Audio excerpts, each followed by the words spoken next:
Hey everyone, welcome to the Speed Secrets Chalktalk.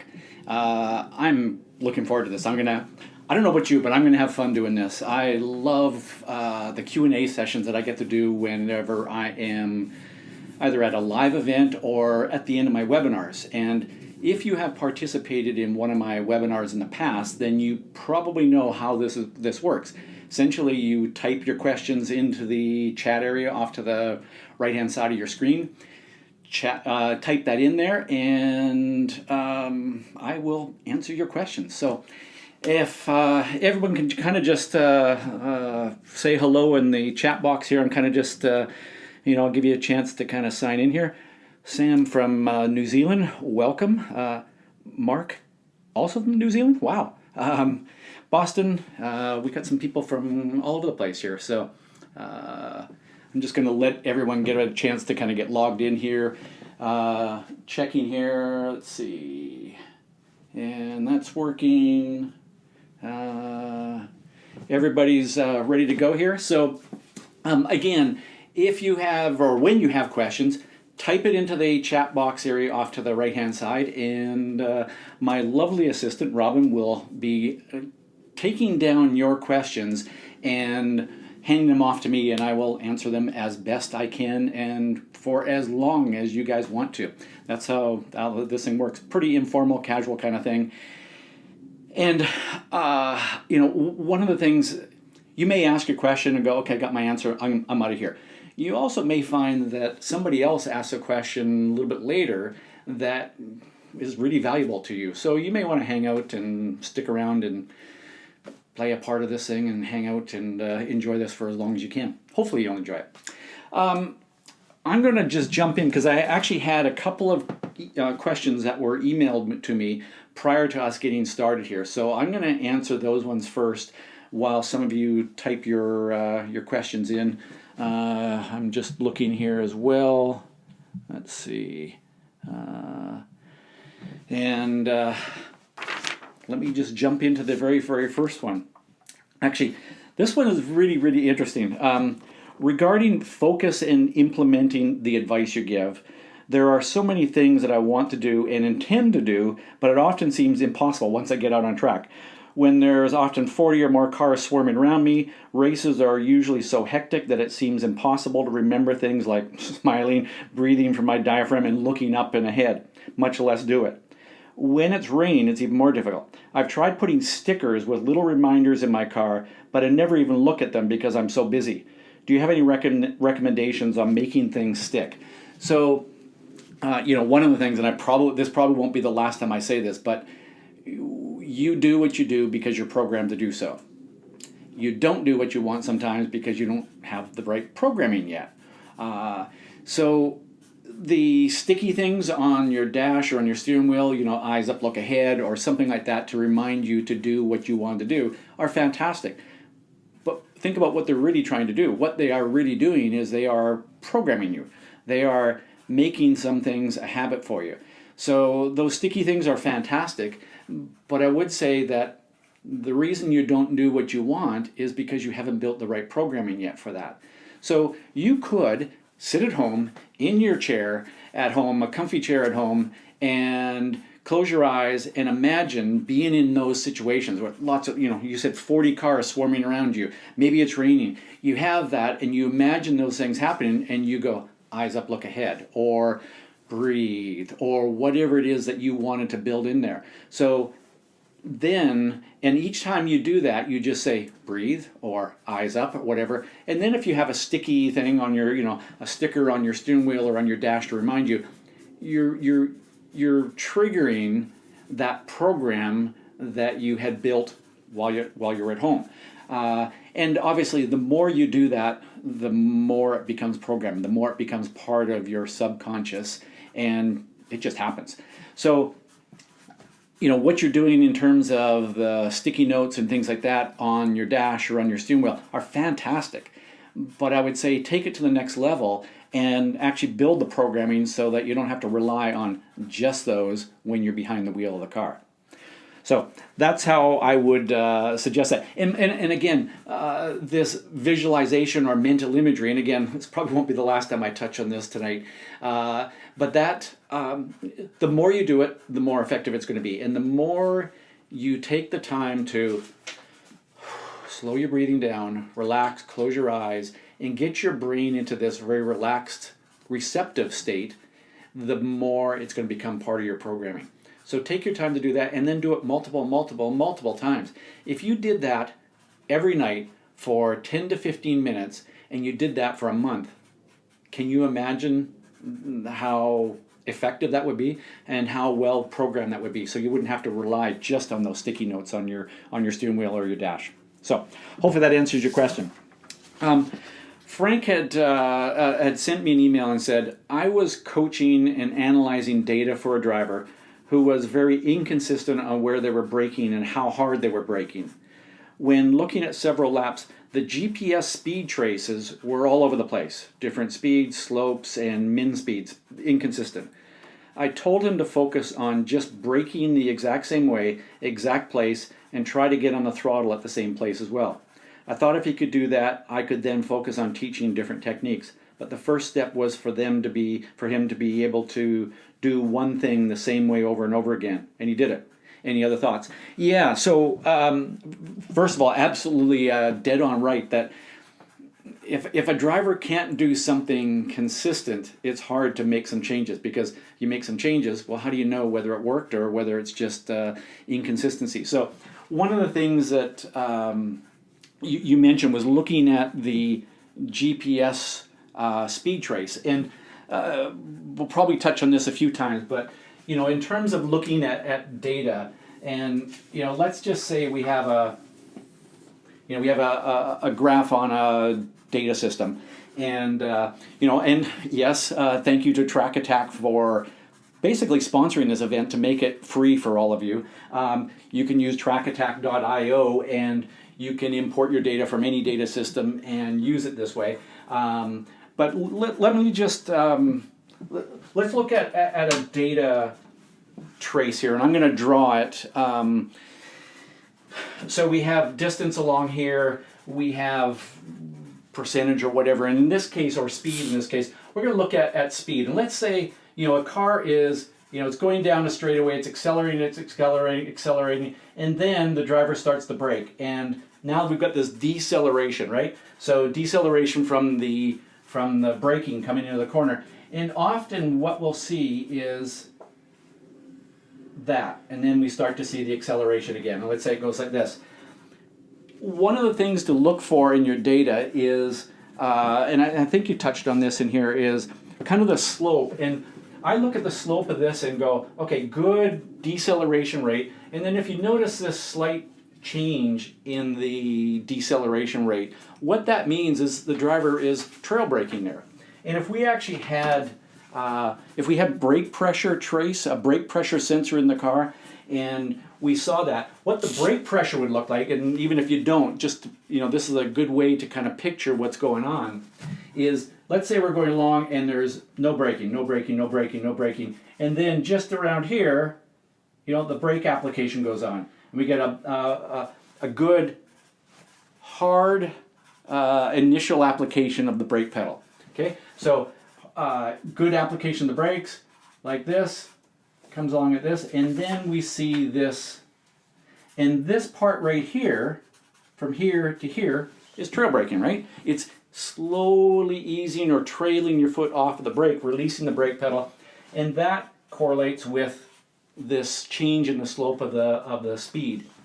So that's trail braking, and I look at that, and I look at this slope, and I go, in a slow corner, and my good buddy Peter Krause always talks about there's kind of corners that are below 60 miles an hour, 60 miles an hour or so, or less. You want to see this kind of a change here, more of a V in the speed trace, and in corners that are above that, you want to see more of a U-shaped, because you're not wanting to slow the car as much.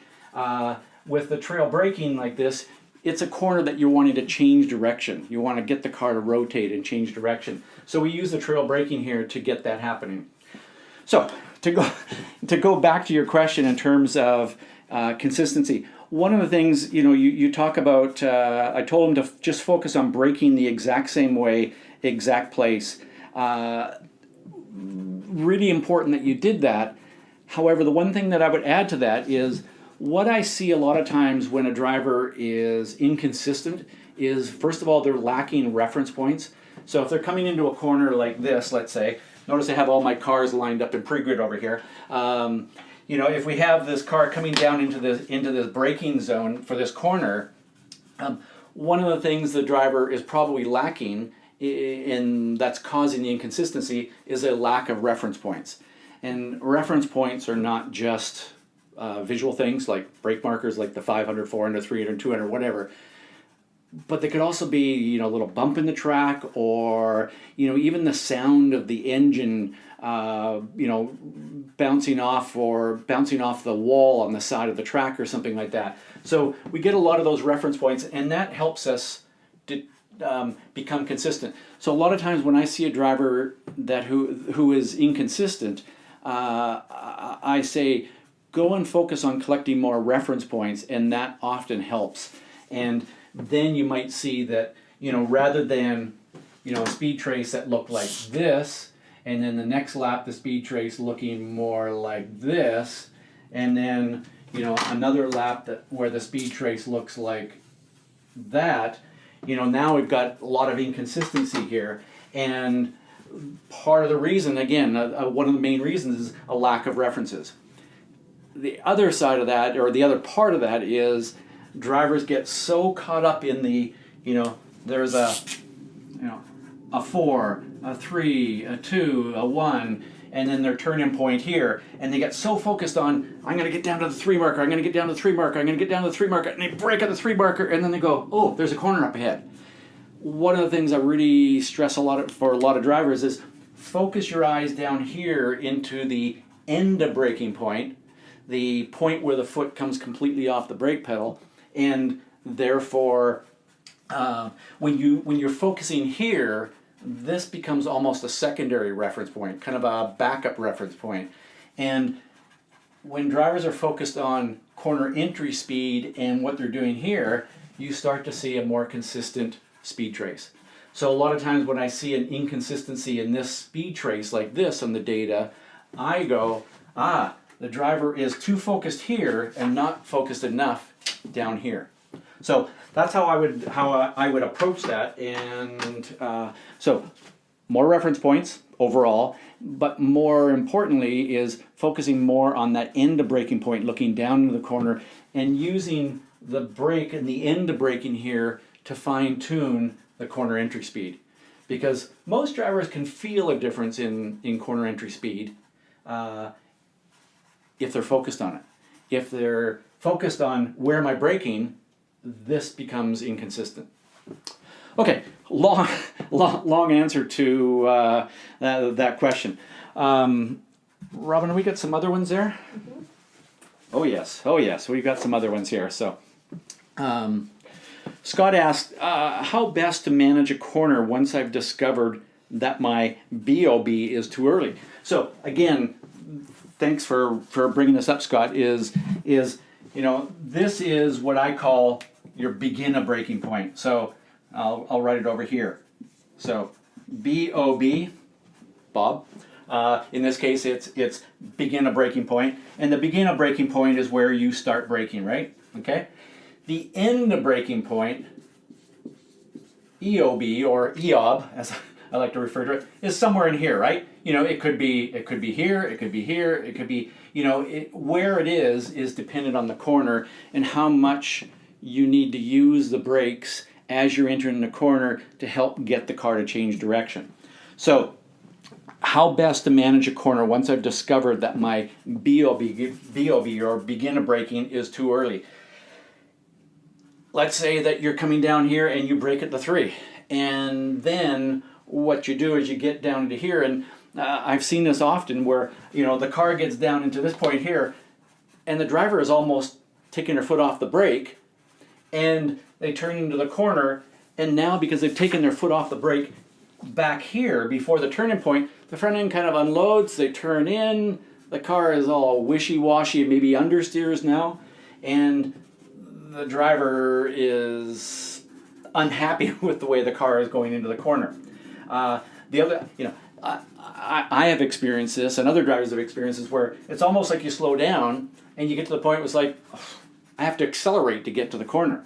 So if your beginner braking is too early, one of the very first things I suggest a driver do is actually come down into where you think you should start braking, and let's say it's been the 3, come down there and brake hard.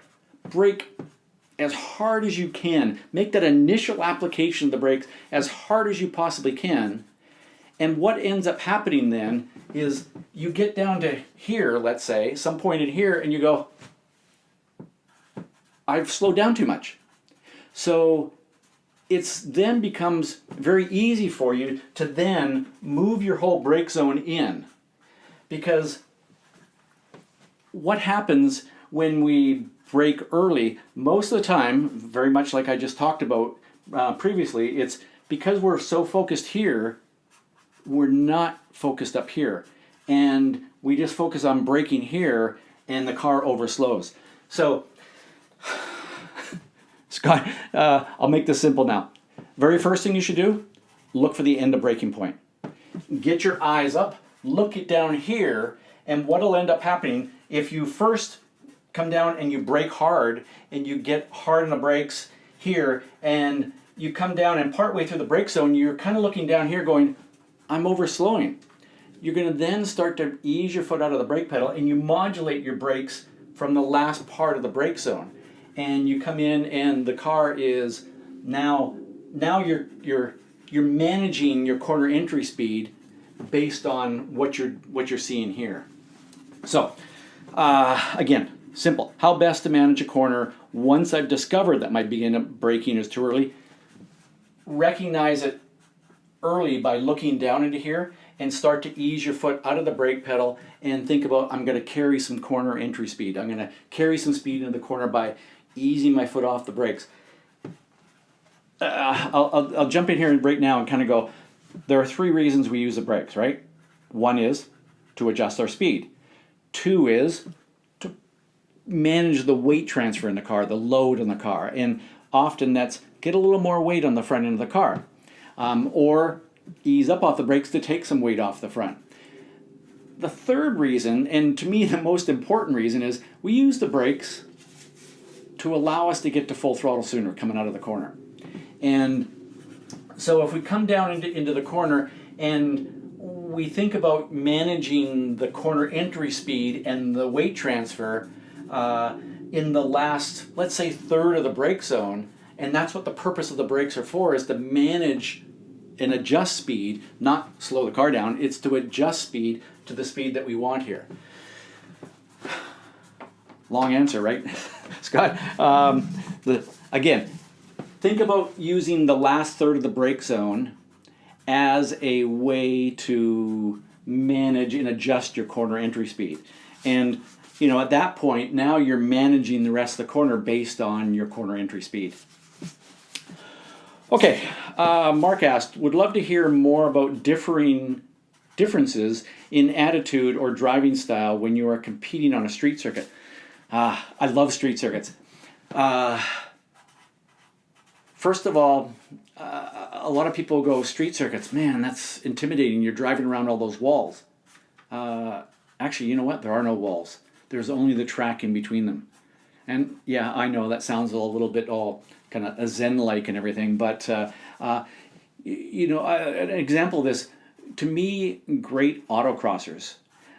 What makes an autocrosser one driver better than another? A lot of times I'll hear drivers say, well, I've got to turn around that cone, I got to drive around that cone, I got to drive around that cone.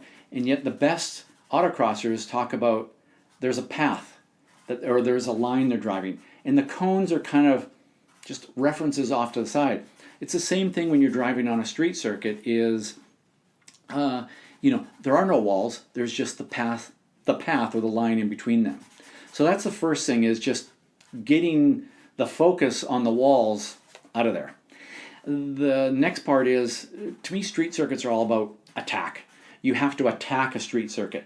and more so than most other road racing circuits. It's it's a lot of it's almost like you're a street fighter. Let's go. Let's attack this thing. So that's a big part of it as well. And typically, street circuits have a lot of corners that require you to rotate the car. So drivers who are really good with how they release the brakes and using what we've already talked a little bit about, they tend to do best on those kind of tracks. So that's a big part of it as well in terms of the style. So if your driving style is you've learned to really work the release of the brakes to help manage how the car goes through a corner, then that's going to help you on a street circuit. The last thing I'll say about driving on a street circuit for now is some drivers have a better ability. They've developed an ability to mentally see things. There are times, whether it's a street circuit that's where a corner is blocked by a concrete wall, or a track with crests in the hill. I'm thinking the end of the back straight at VIR, turn 3AB at Sonoma, places like that where you're cresting a hill and going, what's on the other side? Well, they don't move the track from lap to lap, fortunately.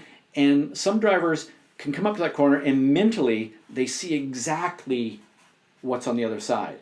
And it's the same thing on a street circuit. Some drivers, have a very clear image of where the track goes on the other side of the concrete wall. And some drivers kind of wait until they physically see it. And it's one thing to close your eyes and imagine driving a circuit while you're sitting at home or, even in your trailer. It's another to be able to do that at speed. And yet the best drivers have that ability. I'm going to do a webinar next month in June all about vision. And a part of it is going to be actually about using your mental vision as in addition or part of the process of, there's physical vision and there's mental vision. Right now I can look over here and see my bookshelf. You can't see it, sorry. I can look at my bookshelf, but I can also look here and go, yeah, I can see those books. Like I mentally see those books. It's the same thing on a street circuit. And like I said, it applies to a lot of blind corners as well. Jordan asked, I tend to adjust my driving based on what the car is doing instead of making suspension changes. How can you tell if you truly need to turn some knobs and make suspension adjustments? Jordan, really interesting question because, it's that, is it me or the car thing? I like to go through a process anytime that I'm looking at car setup. Generally, like if there's an issue with the car, I always go through a process where it's first is what is the car doing? Okay, let's just say it's understeering. Okay, next is where. Okay, it's doing it in turn 3. Okay. Now you ask where again.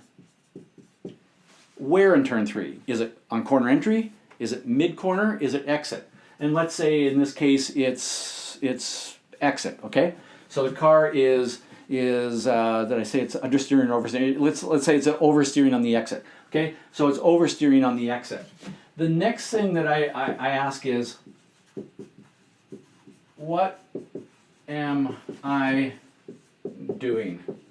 Okay, and at that point I really have to stop and kind of think. And this is the debrief after you get out of the car at the end of the session, and you go, what am I doing? Okay, I'm coming through turn 3, and the mid corner towards the exit. It's kind of in the exit, and the car kind of snaps out. What am I doing at that point? Am I on the throttle? Am I kind of delaying it to the throttle? Am I planted into the throttle? What am I doing with the steering wheel? Am I unwinding the wheel? Am I still got a little wheel in it? And I take the time to really kind of mentally replay what's going on with that and think about what am I doing there. And there's all these things that you could be doing, right? What you could be doing with the brakes, with the throttle, with the steering wheel, where you're looking even. And so when I do that, in this case, I might go, okay, the car is coming up there, and I might even kind of go, well, what was I doing before that? And this is like the most important step of this whole process. And as you're doing that, what ends up happening sometimes, and as an example, and this is a really common thing, is well, the car got loose. It started to oversteer at the exit of the corner. Well, I better turn some knobs and adjust the suspension to get rid of that oversteer. But what happens a lot of times is drivers have earlier in the corner have some understeer. What do some drivers do? And because it's human instinct, more of us do it than we think, is we actually put a little bit more steering in. And then the front end kind of scrubs a little bit, and it scrubs and it scrubs and it slows down, but then the front tires grab it and the car does this, and the car gets loose. And now the car is oversteering. And we think, okay, we need to fix that oversteer in the car by giving the rear more grip. Well, the problem was caused by the understeer earlier on. And if we give the car more rear grip, we exaggerate the understeer and therefore make the problem worse. And a lot of times drivers or teams will make an adjustment, give the car more rear grip, and the driver comes in and goes, it's worse. Well, if it's gotten worse, that's probably a pretty good indication that it's you, the driver, that's causing it. And so I go through that step, and then the fifth question I ask is I kind of go, car or me? And if you go through this process, it will probably, most times it will guide you in the right direction of, is it me or is it the car? And that will tell you when it's time to start adjusting the car or not. The other way of approaching that is just pick one. Go, okay, I'm going to make an adjustment to the car. And if that adjustment helped the situation, hey, that's never a bad thing, right? And it's probably more likely then that it was a car issue. If you made an adjustment that you're pretty sure would have helped that handling problem and it didn't really fix it, then I'd kind of go, it's probably me. It's probably me that's causing this. So that's a couple of ways that you can go through and try to figure out whether it's the car or whether it's you that's causing that problem. Sometimes it's also, how much access do you have to making adjustments to the car? If you don't have a lot of adjustments, or you're at the track by yourself and the only thing you've got is a tire pressure gauge, I'd work on your driving. If you've got a full crew and engineers and everything, and we can tune everything on your car, get out, tell the engineer, this is what I feel the car doing. If the engineer is good, he or she will ask you more questions and help you dig down into whether it's the car or you. Okay? Michael asks, I have a hard time figuring out if I should trail brake or just lift off the throttle in some higher speed turns. How would you suggest figuring this out? Interesting. Easy enough for me to say. So you say in high speed turns. As a general rule, as a general guideline, I've touched on this many times before. This is a guideline that will work more often than it won't work. Okay, so in high speed corners, you don't need a lot of trail braking. And the reason for that is typically in a high-speed corner, you don't need to change direction dramatically. It's just kind of bend the car through this big, fast corner. So in that corner, I would suggest actually not trail braking. In fact, if it's a high-speed corner that requires a speed adjustment, do your speed adjustment early. And, even if it's the decision trying to figure out between trail braking or lifting off the throttle, whatever you do it early. So if you have to brake, do it before you turn in. If you have to lift off the throttle, do it before you turn in. Because in a high-speed corner, what you want is the car to be as balanced as possible. And if you lift off or brake while turning into a fast corner, the car is going to feel very nervous and you're not going to like it. And to make matters worse, it's going to fool you into believing that you're driving the car at the limit. And if you did that speed adjustment before you turn in, then you will find that the car is better balanced. You'll turn in and you go, oh, this is easy. I can carry more speed through there. Okay? Tom asked, any tips on having more fun on days when I lose or don't perform well? Why are we doing this? Like on one hand it seems simple, and I get it. I mean, we can't always win and we can't always perform at our best. But if you kind of think back to, why are you doing what you're doing? And I don't know. To me, and I guess I have to admit that I have had times in my career where I didn't have fun because I was so caught up in the getting the result and to prove myself that I could get to the next level in racing or whatever it was.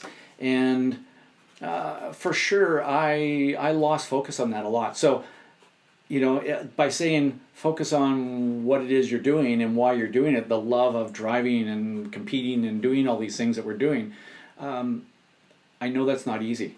So that's the biggest thing, I think. And, going back to what I started with is, you can program that, right? You could run that through in your mind of, I'm not performing at my best, I'm having a bad day. But you know what? I'm driving a car on a racetrack. How cool is this, right? And just kind of building that in there. And maybe it's just, you build a little trigger around, why am I doing this? And you just ask yourself, why am I doing it? Oh, I remember to have fun. I hope that helps. Adam asks, what's the best trick, yes, there are always tricks, method to safely determine a car's limit on any particular corner after changing the car's setup significantly, such as with a completely new suspension? Oh, I don't know. I'll just go out there and play. No. Obviously build up to it. That's kind of that's the safe way of approaching this. There are some things though I think you can do. One of the things that I would suggest is the advice of in slow, out fast. Well, maybe go to an extreme on that. Come into some of the corners a little bit too slow, and then test the car as you're going through the corner. And by test the car, I mean, squirt in the throttle, like really kind of squirt in the throttle and see what the car is going to do. Is it going to oversteer? Is it going to push, understeer? And, kind of force the car to do some things. And what that really does is it tells you how communicative, yeah, that one, I can't even say it tonight, how well it communicates, or how progressive it is. So it tells you that, wow, this thing like really snapped quickly, I'm going to need to inch up a little bit more gently. If it's really telling me what it's doing, then you're going to get more confidence in terms of what more confident to push the limits a little bit. So come in there, I'd probably start by braking early, but brake hard. Sometimes we think, okay, well, I'm going to take it a little bit easy and I'll brake early. And when we brake early, we often brake a little bit lighter. So now we've come into the corner and we might still be entering a corner at about the same speed we usually do. But if you brake early and as hard as you typically can, what you will find is you'll get to the corner going, I've overslowed. Well, that just naturally then encourages you to move your brake zone in next time and test that a little bit more. So I'd overbrake, I'd overslow, and then over accelerate and make the car do some things. And maybe even go through the corner and just kind of give it a little tweak with the steering wheel and go, does the car respond? And trying to just read that, those situations. If you had, and by the way, pick corners that are more safe to do this stuff on. If it's a corner that, if it's a corner with, no runoff room, don't do that. You're testing there. Pick a corner or corners where you've got more runoff. So pick the safe corners. Brandon asks, how do I best utilize my downtime between infrequent track days? How do I go fast?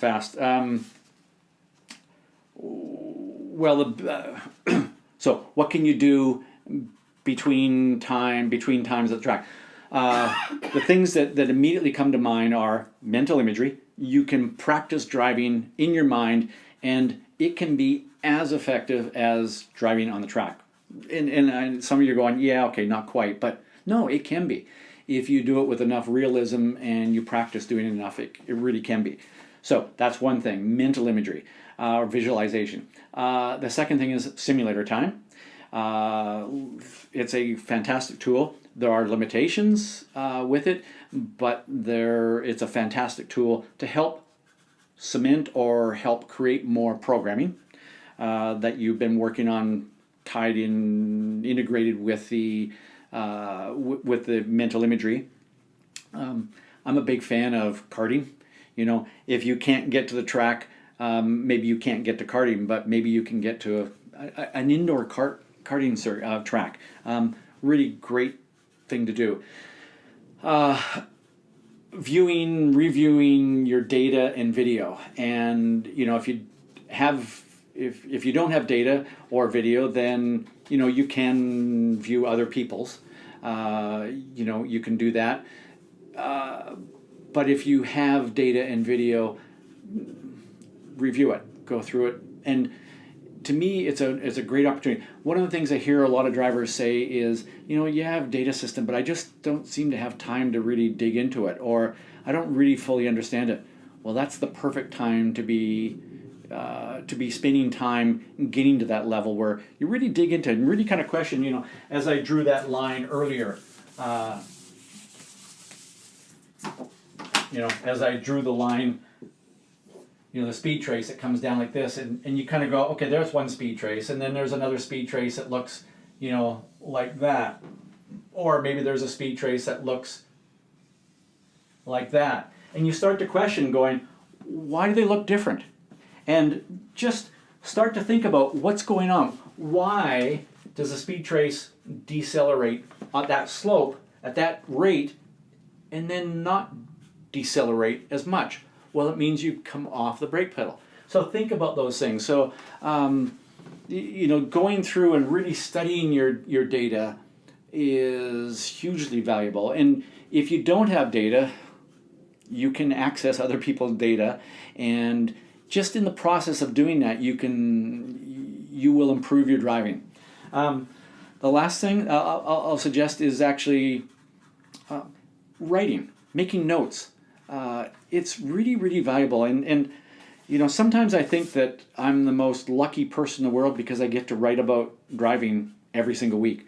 I do it for my Speed Secrets Weekly. I do it for other publications and things like this. And I get to think about driving every single day.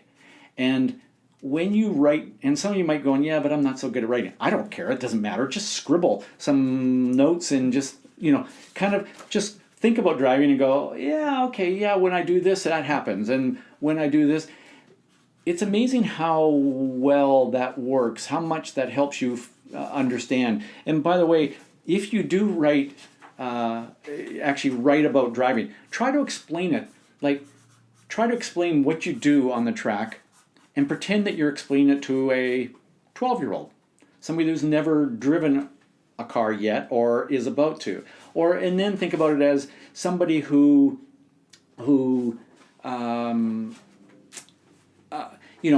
has driven, but they haven't driven very much. Explain it to them. And when you do that, there's nothing like developing your understanding of driving I don't think there's a better way than explaining it to somebody else. Hey, it's why I coach, it's why I write about driving, it's why I do what I do.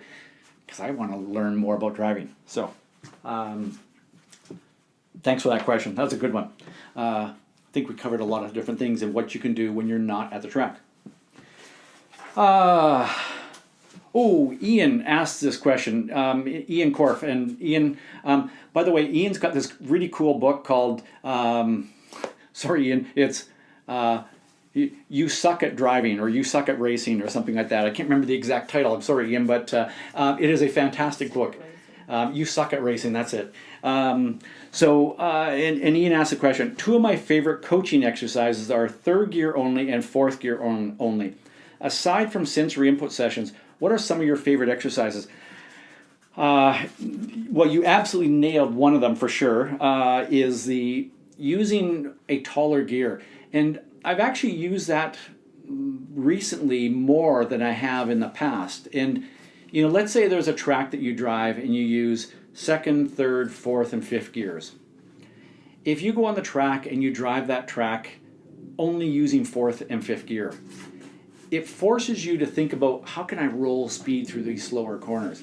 And you might go, yeah, but it's, I'm bogging down and I'm slow and everything. Yeah, but you're learning. It's a really super valuable exercise. The sensory input sessions, I've talked a lot about them in the past and different things and written about them. It's when you go on the track and you focus on taking in more visual information for a session, and then more kinesthetic or feel kind of session and senses, and then more auditory, everything that you can hear. So you just very specifically focus on those things. So those are 2 of my favorites. There's a third one that I've used more recently. It works really well. Is Alaska driver, what percentage of the lap do you spend at full throttle? And some drivers will go, 20% or 90% or whatever, and you go, take a look at a track map. We got the track map, and the track goes like this. Okay, there's your track. Okay, and you go, okay, what percentage? Well, okay, from here to here, there's a little squirt from there to there. Maybe there's a little squirt from there. Well, actually, there's no squirt from there to there. But there's a little one here to here, one here to here, one here to here, one here to here, and maybe from here to here. Okay, so you look at that and you go, 60% of the lap I spend at full throttle. And I'll say to the driver, okay, now your goal for the next session is to spend 3% more of the lap at full throttle. So your goal is to go from 60 to 63%. And you can do that in 3 ways. One is you could stay at full throttle just a fraction of a second longer, just a little bit longer. So obviously that means moving the brake zone in, okay? So that's one way of spending more time at full throttle. The other one might be, coming out of the corner, it's, can you get to full throttle just a fraction of a second earlier? And if you get a fraction of a second here, and here, and here, and here, and here, and here, they add up. And, one way to be a second a lap faster is to be 1/10 of a second faster in 10 places. So you do that. And the very last one is what I call hustle zones. And this corner here might be an example. Right here, for a lot of drivers, the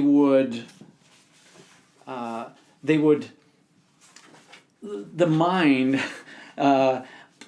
fools them, and they think, why go all the way to full throttle when, like, in a fraction of a second we're going to lift? And a lot of drivers, when you look at the data, again, you have this data trace, and we have a throttle trace, and we go along, and it slows for that corner, and we see this, okay? And this is partial throttle right there. Another driver goes, and they get to full throttle. Sorry, that should be right there. You can't get more than 100% out of the throttle, I don't think. So that little squirt of full throttle, if you do it in enough places around a track, it makes a difference. It all adds up. And all of that could add up to 3% more of the lap at full throttle. So Ian, you picked on 2 of them. My third favorite one is this one. It's the 3% more of the lap at full throttle. If you spent 3% more of the lap at full throttle, pretty much guarantee you're going to go faster. Okay? More questions there, Robin. Thanks. Okay, so Larry asked, I understand the benefit to the car in front when bump drafting. is there any benefit to the car that is instituting the bump? Couple things actually. So one is, if you're able to bump draft, one of the things is you've obviously got more momentum. You've got momentum and more speed than the car in front of you. So you've got that ability to bump that car. If you didn't bump that car, what would you do? You'd have to ease off. So by doing that, it continues that speed. The other thing is that the faster this car goes, the more draft, or the faster the draft is that you're getting off that car as well. So those are the two benefits that come to mind to me immediately of bump drafting. I spent a lot of years driving open wheel cars, and I don't recommend bump drafting in a Formula Ford, a Formula Atlantic, an Indy car. They're not too good for that. Spec Miatas, weren't they designed? No, I shouldn't say that. Yusuf asked, for purposes of preparing for a 24-hour race, what should the driver do to prepare that is different from a sprint race? Whew, I'm glad we got 3 days to talk about this. In terms of preparing for an endurance race, there's fitness, there's nutrition, there's all of that stuff, being hydrated. You can go and do a sprint race, a 30-minute, a 45-minute sprint race, and you're probably not going to get overly dehydrated. But in 24-hour races, you need to continually be keeping yourself hydrated, and with the right nutrients and all sorts of different things. And I'm not going to get into the details of that, but for sure, fitness and nutrition leading up to and throughout the 24-hour race is absolutely critical. I would say that being prepared for being uncomfortably tired, worn out, and even just plain uncomfortable. I mean, I used to many years ago, we had where we lived had a sauna, and I would go into the sauna and do exercises in the sauna, and it was kind of, the whole thing was I wanted to feel beat up, and yet when I was in the car, I kind of went, you know what? I know everybody else, they might have worked out, but I bet they didn't do it in a sauna. So mentally, I was prepared for, this is going to be ugly, this is going to be tough, I'm going to feel like crap, and yet I'm going to push through this thing. So that's all part of it. Oh man. So on my website at speedsecrets.com, there's a ebook called Endurance Racing Guide. It's all of this stuff. It's a lot of different things in terms of kind of your overall strategy and approach to driving an endurance race as well. So I have that in there. It's free. Go to my website, download that Endurance Racing Guide ebook. That has a lot of the stuff in there. But that whole, I'd say, mindset and the approach and strategy to an endurance race is as important as anything else. So that, and then there's all sorts of things like, in a sprint race, I've seen drivers on race weekends where there's sprint races, and their equipment is there and maybe they forgot something, but it's not a big deal. If you're going to go and do a 24-hour race, have backups of everything. I always had backup earpieces for the radio. I had, there was nothing worse than 3 o'clock in the morning, the team says, get dressed, get back in the car, and you're putting a sweaty balaclava back on your head sock, and you're putting sweaty gloves on, and you're just, it makes things worse. So do what you can to, like I said, you're going to be feeling uncomfortable. Do what you can to limit how much you're going to feel uncomfortable. So have backup, have ability to dry clothes, helmet, a hair or helmet dryer, all those things. But again, Endurance Racing Guide ebook, it's free. It's on my website. Go download it. Walter asks, how do I remain focused during an enduro race, or how do I regain focus? Really good point here is everybody's going to lose focus. It's a matter of how quickly can you regain it. And I've talked about this, the last webinar I did, the Mental Prep for Drivers webinar, I talked a lot about how, it's more important that you know how to regain focus than it is to maintain focus. having a trigger, having a trigger word, phrase, it's eyes up, look ahead, or, smooth hands, or, something like that, that you've built the programming around, the mental imagery around, using that so that when you're in that point, and, often it's that, I'm tired, the seat's beginning to hurt, I'm starting to get a bit of a cramp in my leg, it's that, and it's like, man, now I'm starting to think about my leg and not, whoa, there's a corner coming up ahead. That's when it's like, eyes up, look ahead, and you have to have that programmed trigger to bring you back into focus. So that's the most important thing, is having a pre-programmed trigger that's going to bring you back into that. And that will help you get back much quicker.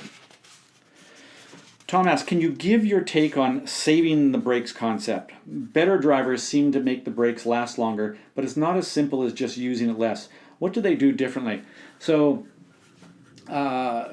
quick story. So back in 2005, I coached 3 young 16-year-old drivers at the Daytona 24-hour race. It's called Team 16. Colin Brown, who's gone on to be superstar in everything he's racing. Adrian Cario and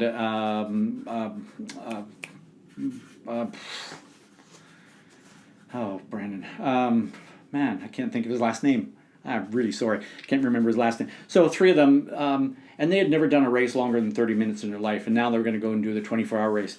We went on a test day, and they went and tested the car and got down to a lap time, and the lap time, let's say the lap time was 1:30 at this track we were testing at. And one of the things that we noticed was, based on the brake wear that we were getting with them driving at that rate, we were going to have to do a brake pad change at 11 hours, meaning 2 brake pad changes in a 24-hour race. So one of the things we did was, asked the engineer, can you program the data system so that an alarm light would come on if they used over a certain amount of brake pressure?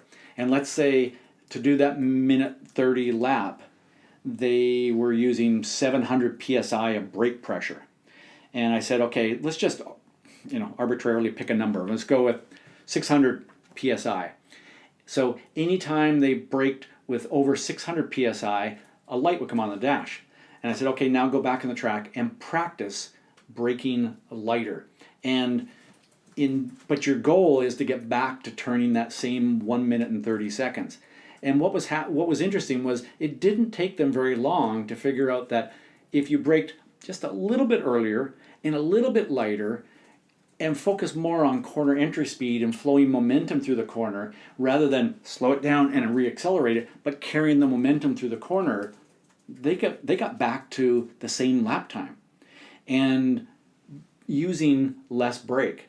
So, a lot of times there are a lot of drivers who can turn a fast lap time, but they do so by braking hard at the very, very last second and then really slowing the car down and then reaccelerating it. They also use more fuel as well. But if you really practice braking, and it could be half a car or a car length earlier that you begin braking, but you brake just a tiny bit lighter, and you focus more on easing the brake off and letting the car flow into the corner, and the car is better balanced, not standing up on its nose like this. And now the car is better balanced, and you can actually carry more speed through the corner, and now you're accelerating from 1-2 miles an hour faster. It doesn't really impact your lap time. You're just getting that lap time in a different way. And that's what drivers who are good at saving the car do, is they figure out different ways of doing it. The example I use with the 3 young 16-year-old drivers, Brad Coleman, sorry, just remember the 3rd driver. So Brad and Colin and Adrian, by giving them a very specific strategic, deliberate way of practicing this, and then giving them the goal of getting back to the same lap time using less brakes, is what allowed them to do it. And we ended up we did a brake pad change at 13 hours into the race, so they made the brakes last. Sam asked, in the wet, what advice do you have on brake application? Brake properly. How's that? So first of all, on a wet track, not always, but most tires lose more lateral grip than they do longitudinal grip. So your braking points often in the rain don't need to be a lot earlier, because the tires still have pretty decent grip in a straight line. So, and often you're not getting to the brake zone at as high a speed because you weren't able to carry as much speed out of the previous corner. So often your brake points are pretty close or the same, and I've even had times where I was braking later in the rain than I was in the dry because I wasn't able to get to that same speed coming into it. The initial application needs to be a little bit more gentle, but what is maybe even more important is how you release the brakes as you're coming into the corner. I really, really, really use the brakes release in the rain to make the car do what I want it to do. And I'd say that's the biggest thing, is just a little slightly more gentle on the initial application, and then even more focus on how you release the brakes to get the car to do what you want it to do. Often what I like to get the car to do in the rain, if the car is kind of pretty balanced, is I want the car just to initially, I want it to understeer a little bit. Because if I can make the car understeer on the corner entry in the rain, then I'm able to then just work with that the rest of the way through the corner. And then the car isn't, and the track conditions aren't taking me by surprise. I'm not going in going, when is this thing going to step out on me? I've made it step out, but I made it understeer, which is just, it's a little bit more forgiving, right? So I might come into the corner and I might just kind of, just ease out of the brakes just a little quicker and turn and make the car kind of start to understeer there. So I play with how I release the brakes in the rain, and that makes a big difference. Sean said, I'm confused. So welcome to the club. I'm confused. Why, when cresting a hill and turning at the same time, adding maintenance throttle, shifting weight back helps, yet cars that have more weight to the back creates oversteer? I think it's because the actual weight acts as a pendulum in a rear bias car. Yes. How's that? I'm sure I've helped you become not so confused with that answer. No, so you're cresting a hill, you're turning at the same time, adding a little throttle, gets the car typically to balance there. If you come up over the hill and you're lifting, the car is up on its nose like this. It's coming up over a hill, and now you lift and the car is doing this while turning, and the car just wants to step around. So if you can add a little throttle to balance it as you're going over the top of the hill, it balances that. Now, if it's a very rear bias car, meaning weight-wise, you may not have to give quite so much because there's already a lot of weight back there.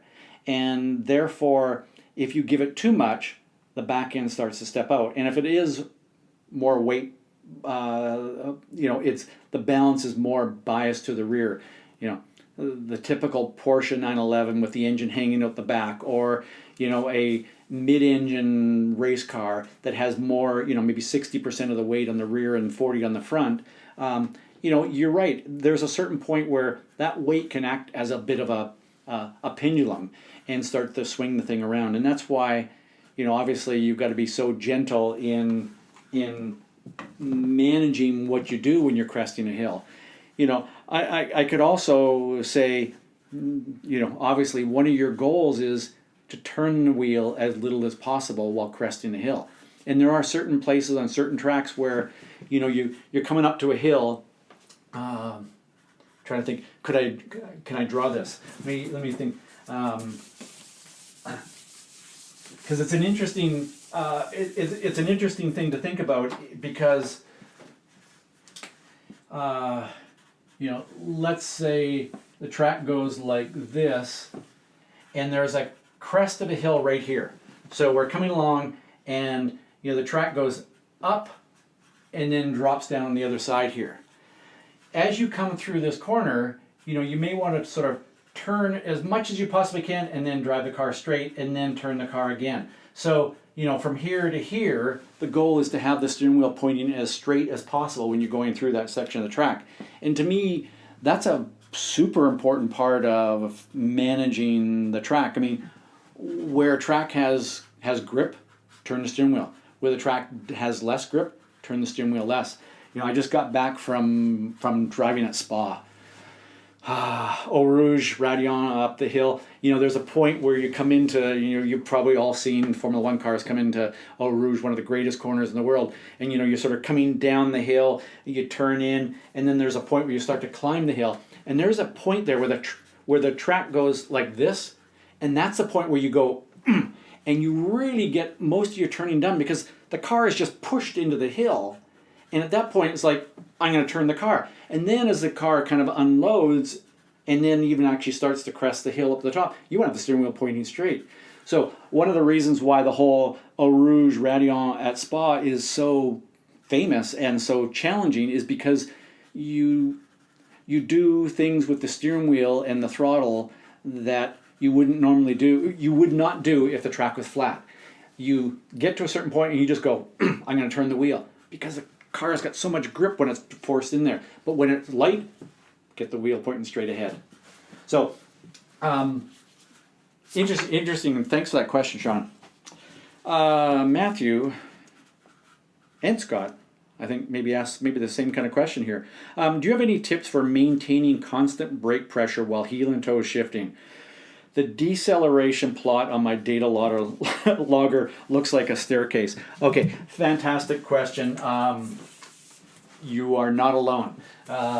Maybe that's why two of you asked the same question. But you know, for those of you who are kind of going, well, what does this mean? So we're looking at again a data trace here, and what we see on a brake on the brake pressure trace. And you know, we can look at brake pressure. We can also see a lot of this in lateral or longitudinal G as well. I'm just going to use brake pressure because it's a little bit more dramatic, and it shows it a little bit more directly. So you know, you're going along. Driver applies the brakes. Sorry, can't go that way there. So we apply the brakes. And we come to the brake zone, and then we see things like this. And that's the staircase that you're talking about here. And what we'd also see on the throttle trace is, so we're coming along, we lift off the throttle, coming along at this, and right about here you see a little blip like this and a little blip like that. And those are the throttle blips of the blip, blip, blip, like this on the throttle to heel and toe and to match the revs. So that's what we're talking about here, and it's a really important thing. And by the way, again, you know, if we had longitudinal G, it's going to look something like, you know, you're going to see the G forces like this, and it's going to look something like that. Something like that. You know, you're going to see inconsistencies in the longitudinal G as well. So the question is, what can you do to improve that? So obviously one of the things, it is practice. Some of the common things that I see that cause that is, first of all, I see drivers who their heel is on the floor to use the gas pedal, and then they go to the brake and their foot comes up like this, and now they're braking with their foot and their heel off the floor, and the foot is doing this on the brake pedal and trying to twist like this, and you can't help but change the pressure on the brake pedal if that's the case. So one of the very first things I would do is make sure your heel stays on the floor. In the perfect world, you know, your heel stays on the floor like this, it's on the gas pedal, and then it just pivots over and it brakes, and then it blips the throttle like this, and you have this nice pivot point here. So that's a really important thing. And I have talked to drivers and said, oh, your heel may be coming off the floor. And no, it's not. And I go, let's take a GoPro and stick it down there and watch your feet. So one of the things actually, you know, to answer your question is, one of the things I do is I would suggest take a GoPro, mount it down so it's pointing down at your feet, and watch your feet movement. And what you may find is that your heel comes up off the floor. You may find that I don't know what kind of car you're driving, but one of the things that also helps is a heel stop. In if you're in a purpose-built race car, and the floor is here, if you put a little piece of, here's the floor, here's the gas pedal, here's your foot coming down like this. There, how's that for a foot? Pretty nice, isn't it? Got this nice driving shoe on.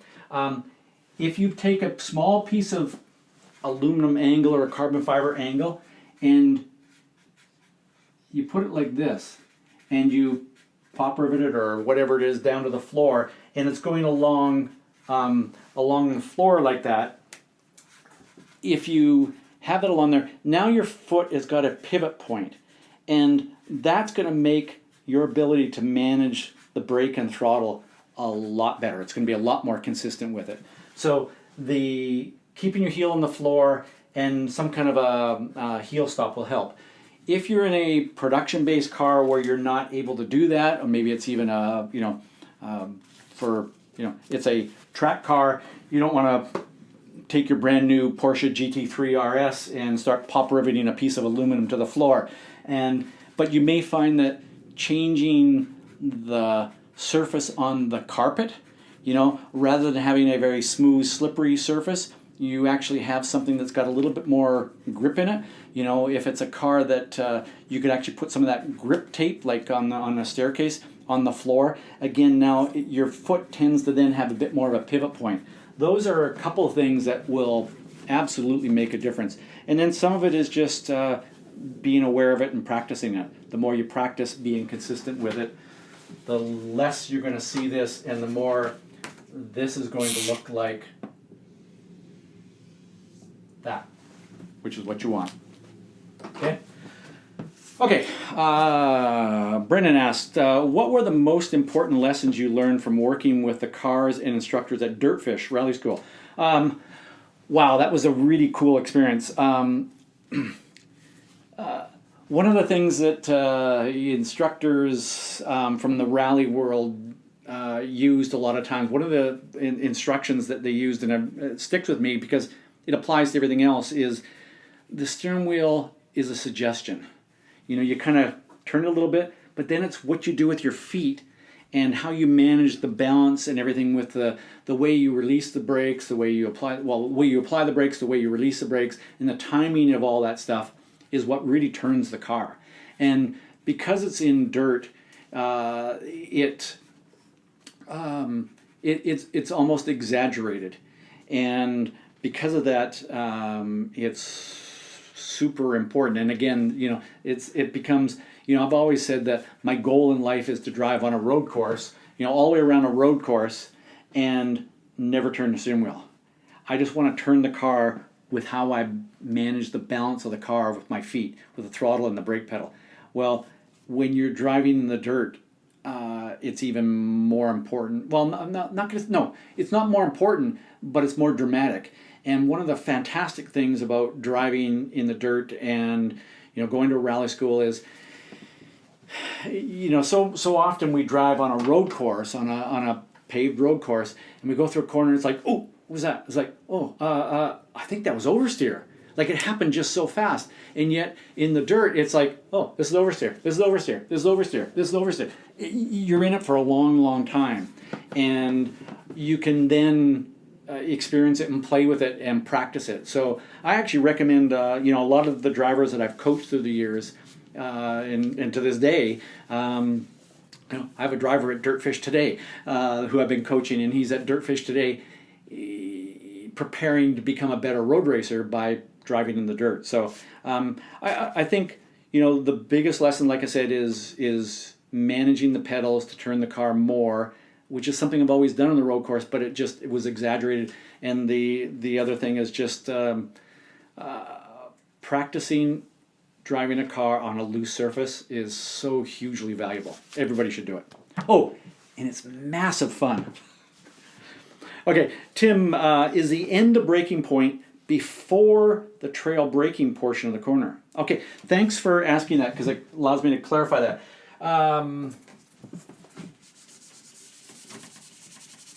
Let's look at this, okay? So this is the braking zone. So car's coming down, the driver applies the brakes here. So this is the begin of braking. Comes down like this. This is the turn-in point. Let's say that's the point where the driver initiates the turn into the corner. The trail braking is, as the driver comes in and starts to release the brakes as the driver comes in. And let's just say in this corner, the end of braking point is right there, okay? The driver has come off the brakes. And, if we kind of use this as we're on the gas coming down, here, there's probably a period of time where the driver has come off the brakes. And, yes, there's kind of my guideline, and other people have said, no coasting in racing, right? Or driving on the track. If you are a left foot braker, this could be immediately back to throttle. If you're a right foot braker, I don't care how fast you are, there's like a fraction of a second where it's going to take a bit of time. But at some point, you then start to feed in the throttle and you get back on the throttle here. And if you think about this in terms of brake pressure, the initial pressure on the brake is pretty dramatic, and then it trails down. So this is kind of the pressure that we've got on the brakes, and you can see that now it's starting to trail off or ease off until it becomes nothing, and that's the end of braking point. The end of braking point is if I was standing behind your car and your car had brake lights, like a production car, your brake lights would go out right there. That is the end of braking point. So your question is the end of braking point before the trail braking portion of the corner? Simple answer is no. I think what you're asking is it right here? Because this is where the trail braking begins. No, the end of braking is where your foot finally comes off the brake pedal. Okay? So, Tim, thanks for asking that, because it kind of helps me give a clarification there. It asked, what's the best way to increase and carry corner entry speed? What's the best way to increase and carry corner entry speed? So, if I see a driver who is overslowing for a corner, and looking at this corner here, if I see a driver that's overslowing, and let's say that I have some data from a driver who I know is very quick, okay? And let's just say that right at this point right here, the driver is at, I don't know, we'll say 60 miles an hour, okay? And I look at the data, and I've been looking at the data traces, and I can see that the driver that I'm coaching is at 58 right there. So the driver is overslowing. So I know that I need to help the driver improve their corner entry speed. So one of the very first things I do is have the driver focus on the end of braking point. That's the very first thing, because a lot of times what happens here, and I've touched on this a little bit before already, is the driver gets so focused on where they begin braking, the begin of braking point, that they brake, and they get there in the corner and go, oh, now I've overslowed. And then they start to reaccelerate. So, and then when they have reaccelerated, you've got the car, so it's slowing down, and then you start to reaccelerate it. That change in the balance of the car actually lowers the limits of the car. So, one of the very first things I do is have the driver look further into the corner and start being aware of this. And then what I do is have a driver, and I'd say to the driver, I just want you to play around. I want you to become aware of and experiment with how you release the brakes. So come into the corner and just release the brakes a little sooner. And just start releasing it a little sooner. And maybe the driver starts releasing, you can kind of see that it's kind of starting to release here a little bit, but maybe now the driver starts to release back here. So now the amount of pressure on the brakes goes like this. Well, by releasing a little sooner, it's going to raise that. And so just by playing with and experimenting with the timing and rate of release of the brakes, you're going to start to increase it. And the goal then would be to, increase it to the point where it's actually starting to now delay where you're able to get back to full throttle. And when you do that enough times, you can then just kind of, there's a little bit of the, go over, go under, go over, go under, go over, go under, and it just keeps getting, closer and closer to the limit. At first, when you're playing with the limit, and let's just say that's the limit, you're kind of making big changes, and then it's like this, and eventually you hone in on the limit. So, Ed, to answer your question simply, it would be focus your eyes into the end of braking point, and then go and experiment with the timing and rate of release of the brakes, and just experiment with releasing the pedal a little sooner, and just starting to roll that speed in there, knowing that if you need to, you can just, you can start to release, but then keep a little pressure there, so that you're not gonna slide off the track. Okay. Let's see. Greg asked, what would be your recommended front to back brake pressure ratio for a newly converted Corvette from ABS to mechanical proportioning valve system? 62.413. Sorry, just joking. I can't answer that question. I could throw out some numbers like, most, I would say most cars are going to have 55% of the pressure, the bias on the front, and 45 to the rear. That's a pretty good starting point, but it's going to change an awful lot. A front engine car is going to be very different than a rear engine car. It's going to depend on, do you have the same side tires on the front as you do on the rear? Are the pads the same front and rear? There's just so much. There are so many variables there that I'm sorry, Greg, I can't give you a better answer there. I guess if one of the old ways of checking brake bias, I think, is still a pretty valuable way of doing this. And let's say you have your car up on jack stands. Okay, so all four wheels are kind of hanging, right? You or somebody sits in your car, applies the brakes, and by the way, if your car has a brake booster, you need to have the engine running so that this works, so the booster is working.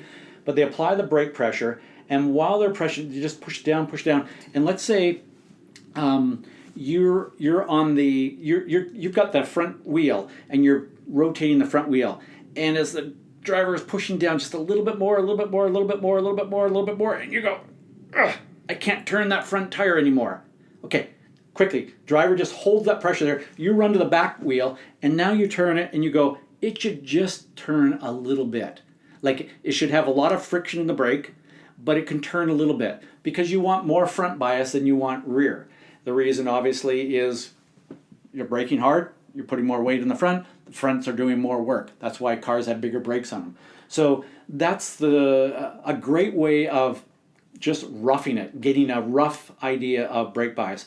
The front should stop lock prior to the rears. And if you started there, you're probably going to end up with 55-45, like I said. If you have a data system where you can measure brake pressure, then you can kind of start to hone in and fine-tune that a lot more as you go along.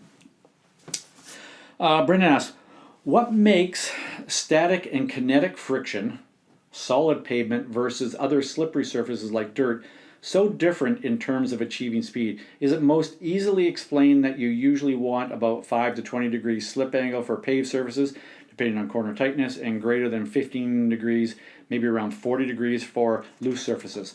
First of all, those slip angle numbers seem awfully high to me. I don't know of a tire that you would want on a paved circuit where you're going to have any more than like 5 to maybe 8 degrees of slip angle is going to be maximum grip. So that's that.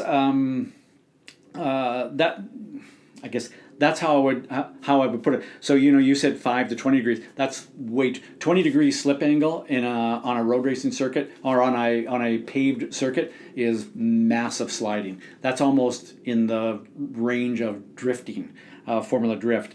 So,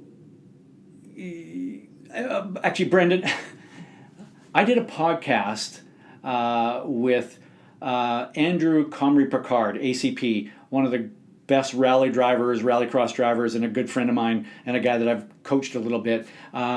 We did a podcast, I'm going to say that was almost a year and a half ago. So if you go back through my podcast and find Andrew Comrie Picard, ACP, I think I did it was somewhere around Christmas of previous year, I think it was. But if you just go back through my podcast, he talks about this so much because he's driven on road racing circuits a lot.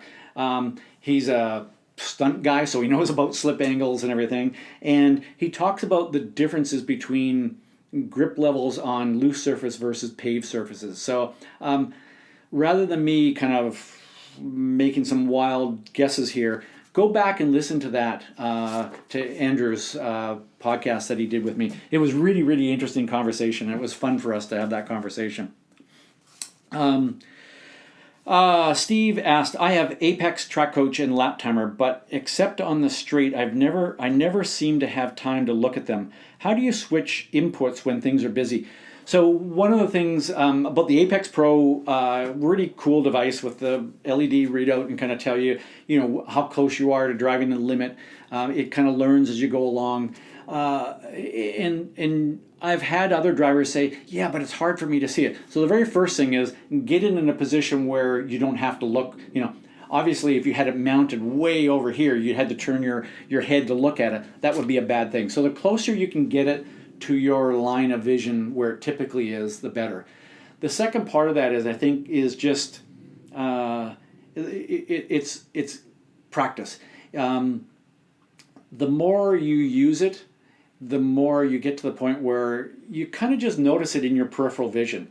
And I would say that if you've used it for a long period of time and you still can't quite see it, or you really have to kind of take your focus from where it should be to look at that, you're not relying on your peripheral vision enough. And again, this is an area that I'm going to cover in this webinar that I'm going to do in June, around how we use our peripheral vision, how we can train our peripheral vision. And so if you've been using it for a period of time and you're still not able to kind of really pick up what it's telling you with your peripheral vision, then I think you need to practice using your peripheral vision. If it's something where you've tried it for a few times and you haven't quite got it yet, I'd just say, hey, practice or use it a bit more, because you will get to the point where it's you just kind of second nature. You'll notice it in your peripheral vision. So that's the biggest thing I'd say. Craig asked, when in the braking zone should you start to heel and toe? Great question. So looking at this illustration here, the biggest thing is, when are you going to make your downshifts? And there's kind of two guidelines here. One is you want to slow the car down with the brakes before you start downshifting, because let's say, for example, you're coming along to this point here and you are in fourth gear and you're right at almost at the red line in fourth gear. Just if the straightaway was a little bit longer, you would have upshifted to fifth, but you're almost right there. And if you brake and boom, immediately downshift to third gear right here, what's going to happen? You're going to over-rev the engine. So you need to slow the car down and then downshift. So my guideline is brake, then downshift, and then the other guideline is complete your downshifts prior to turning into the corner. My own personal rule is I'm not allowed to turn the steering wheel until my foot is completely off the clutch pedal and back over in the dead pedal area. So I need to time my downshift so that I'm completed that downshift prior to turning into the corner. So in this corner, and let's say we're going along here in fourth gear and you're going to go down to second gear, you would kind of wait, and then let's say downshift to third here, and then downshift here to second, and that gives you enough time to get your foot off of the clutch and back over in the dead pedal before you start to turn in here. So you're really then kind of thinking about it as, how do you time that? you want to wait long enough that you're not over revving the engine, and then spacing your downshifts out so that you get it done and completed before you turn into the corner. And never forget the reason why we downshift. The reason we downshift is to get the car into the proper gear to accelerate out of whatever it is we've slowed down for. In this case, this corner here. So we want to get the car down into second gear. We don't use the engine to slow the car down. That's what the brakes are for. So, and obviously you would just heel and toe downshift to third, heel and toe downshift down to second. And yes, some of you might go, yeah, what about skip shifting? Why not just go from fourth gear to second gear? Yes, if you are smooth with your downshifting and if you are patient enough, because if you came along here in fourth gear and right here and you kind of got a little impatient and you downshifted to second gear right here, zing on the RPM, really upset the balance of the car and not a good thing. So if you're going to skip shift, you've got to be patient, slowing the car down and then boom, down into second gear with a nice blip on the throttle and matching the revs with a nice heel and toe downshift. And then, like I said, completing the downshift with your foot completely off the clutch before you turn in. And the reason for that is if you ever have downshifted and let the clutch out while turning into the corner and had a kind of a and the thing jerked around like this, you know what I'm talking about. Let's see. How can I figure out where is my threshold braking? Is going to lock up and dialing it down the only way? Pretty much. You know, the only way that you can know absolutely for sure is you need to go slightly over.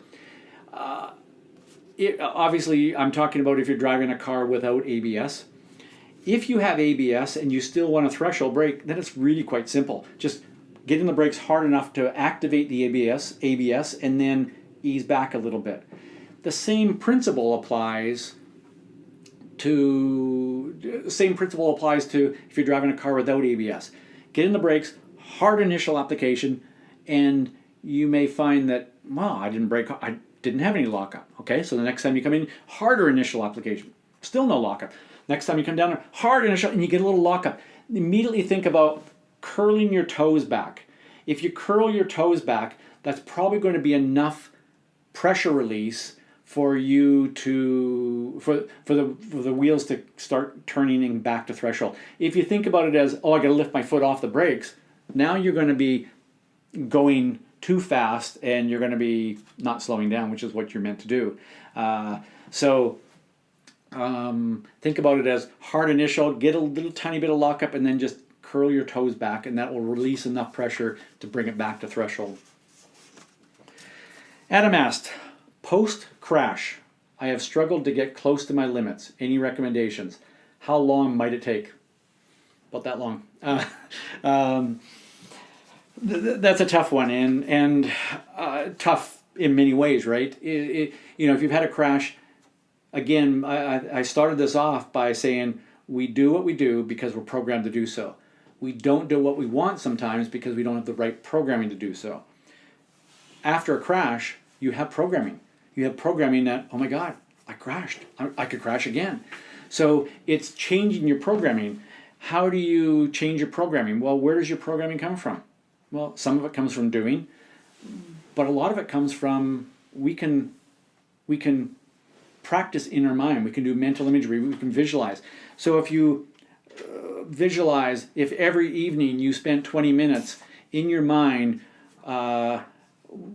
seeing yourself in a situation where it was near crash, but you corrected it, and then you're like, man, I'm just, now I'm on the ragged edge, and you're just like playing with it, and you're kind of like, as you're kind of like on this ragged edge, on the very limit, you're like, yeah, this is so much fun. This is why I'm doing this, right? Going back to what we talked about earlier, like you got a smile on your face while you're driving the car at the limit. Your brain goes, yeah, I like this, and it starts to change your programming to driving the car at the limit again. Again, why do you struggle after a crash? Because you have different programming now. So change that programming to what you want in a very deliberate way by using mental imagery. How long will it take? I can't say. There is some recent research around habits. What is a habit? A habit is a mental program. So it's the same kind of thing. There used to be this thing. Well, it would take 21 days to build a habit. Actually, that's not true. The research says 67 days. And why 67, not 66 or 70 or whatever? I don't know, but I guess on average, most people, it took 67 days to change a habit. And the old 21-day kind of rule was, it can actually, you will change your habit in 21 days, but it's too easy in the next 21 or whatever the next 46 days. It's very easy for you to go back. But if you keep working on building that new habit or program, by the time you get to, on average, for the average person with the average skill or something they're trying to change in their life, if you do that for 67 days, it will change. So I could say it's going to take you 67 days. And you're going, 67 days on track? No. If you spent 67 times if you did mental imagery 67 times, and it wouldn't necessarily have to be every day or like 67 days, you might be able to do 2 or 3 really good mental imagery programming sessions in a day. And so you might be able to speed it up in fewer days, but it could take a little bit of time. Part of it also depends on how deep or how strong that programming is. If it's something that's been very traumatic, it tends to be deeper programming. If it's like, I went off, it wasn't that big a deal, but I'm kind of haven't quite got back up to speed yet. That might not take as long. But mental imagery, and again, I have an ebook on my website on speedsecrets.com. There's an ebook called Mental Imagery Guide for Drivers, and I highly recommend that you go and download that one as well, because it will talk you through and walk you through the process of doing mental imagery to change your programming. Okay, do we have more, Robin, or is this my last one? We've got a few more, I guess. For those of you who are still here, man, thanks for sticking into this thing. Oh yeah, we got a few more. So we'll try to get through these pretty quick here. Now gone on for an hour and a half. Richard says, as an intermediate driver, what drills can I do to improve my trail braking in a safe way when I'm not the only car on the track? Refining the question. Are there more valuable drills I can do when I am fortunate enough to be the only car on track, local club track, and can afford to be a bit more aggressive and risk spins? Or should I always be conservative? So the very first thing, Richard, I'd say is you don't even need to be on the track. So think about this. Every single time you drive on the street, as you come up to a traffic or an intersection in the street, as you come around the corner, just be aware of coming off the brake pedal as you go around a right-hand corner on a city street. As you come to a freeway off-ramp, as you come into that, just think about trailing your foot off, and you're really kind of just practicing the skill, the technique. It's not so much about the speed or how close the car is to the limit. When I first started racing, I went to a racing school who taught me to do all my braking in a straight line, finish the braking, take my foot off the brake, and then turn the corner, which is just plain wrong. But that's what they taught. And I built programming to do that. And it wasn't until a few races in where I was getting my butt kicked where I went, I got to change something. And I realized what was happening was I wasn't trail braking. And I'm not even sure I knew what the phrase trail braking was, but I just realized that I wasn't carrying corner entry speed. I wasn't able to get the car to turn. And it was because of that. So I actually went into in the evening, I went into a industrial area where there was no traffic at nighttime, and drove my streetcar around, and I just come up to every corner, and as I went around a corner, I would brake and then come off the brake, and I exaggerated, I would trail brake way into a corner, and then I kept doing that, practicing on the street, so that when I started to practice it on the track, it felt pretty normal. My programming was almost, I wouldn't say it was complete, but it wasn't too bad. So, and then, going to your question here and your suggestions, find corners that are maybe a little bit more forgiving. But I think maybe you're even thinking that it's more risky than it really is. You know, it's not that risky to come into a corner and do what I'm talking about here of trail braking in, because, you know, if the car starts to rotate too much, what do? Just ease your foot up off the brake pedal. Let the car settle down. It's not going to just snap spin. And, you know, but if you've built the awareness and the finesse while driving on the street, then when you start to practice it here, you have the ability to start to change and go, okay, I need the car to rotate a little bit more, so I'm going to trail on, I'm going to stay on the brakes a little bit longer. Or now it's starting to come around a little bit too much, so I'm going to start to ease out of it a little sooner. And you just start playing with the timing and rate of release of the brake. And yeah, I mean, you know, if you're in a pack of cars, maybe you need to be focusing more attention on the cars around you. If you are in a situation where you can be a fair amount on your own on the track, then you can just focus on just that part of your driving. So I'd say that's the biggest thing, is start doing it in your everyday driving. Just start being aware of it and how you release the brakes, and then pick the places on the track that's safe to do that, and the timing. Paul, starting to look at data. Analyze a single fastest lap or comparison of mini laps. Okay, I think I know what you're asking here is, should you analyze one lap or should you compare mini laps? And the simple answer is yes. So, you know, there's a few different things that let's start from scratch here. You know, as you start to dig into your data, and is, you know, starting to look for, I guess, trends is part of it. So, you know, I guess I would start by looking at, you know, pull up your single fastest lap, look at the shape of the speed trace. You know, so again, it goes like this, it does this, you know, it does this, and you kind of look at that and you go, why? Why does it look the way it looks? You know, why does it come down and have this kind of a change? We call it the hockey stick, you know, of this from here to here. You know, why is some, you know, the speed trace come down and it looks more like that, whereas some look like that? You know, start to just ask yourself why they look like that.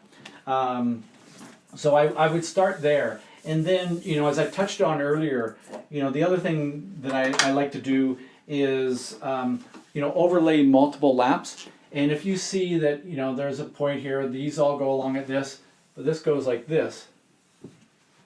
And then, you know, the next lap looks like this. It's, you know, pretty consistent along through here.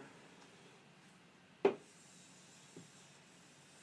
you look at that and you go, okay, right here is the least consistent part of the track. That tells you that's the part of the track you're struggling with the most. So, you know, and then keep asking yourself, why? Why is that difficult there? Why? What's going on there? You know, and obviously, if that's all looking at just speed, then you can look at your lateral and longitudinal G. And, you know, if the lateral G is changing, like it's not consistent in that area, well, it may be that for some reason you're not comfortable carrying the same lateral G loads through that corner. And for that reason, you know, you might go, why? You know, well, maybe it's some laps you're not looking far enough ahead.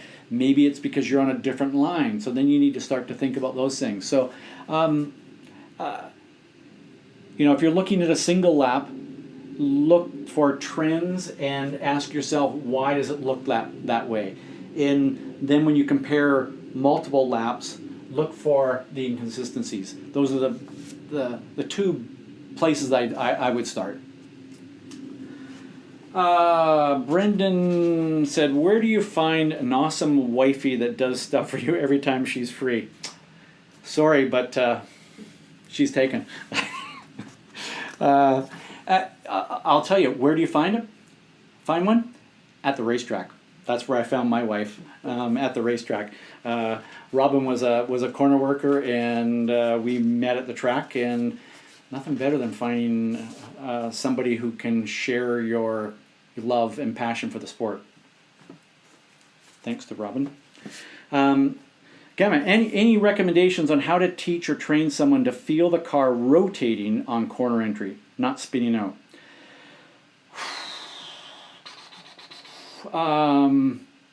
So one of the exercises, drills, strategies I use when I'm coaching drivers is I will ask a driver, I want you to go and drive a session, and all I want you to do is I want you to experiment with the timing and rate of release of the brakes. So one time you come into the corner, I want you to start releasing the brakes early and quickly. And the next time I want you to come in there and do it early but slow.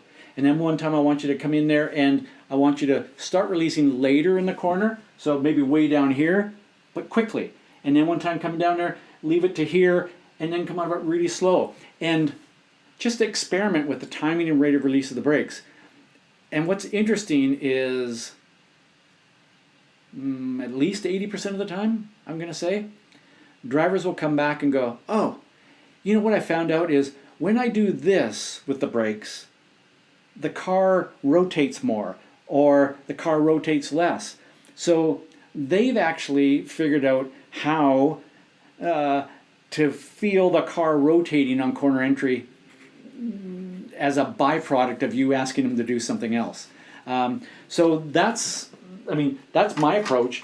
To simply say, go into a corner and make the car rotate. Most drivers are a little uncomfortable with that. Kind of going back to Richard's question, I think it was. That's uncomfortable. And, and then there's the, because as you put in your question, or is not spinning out, well, that's what's going through the person's mind, is don't spin out.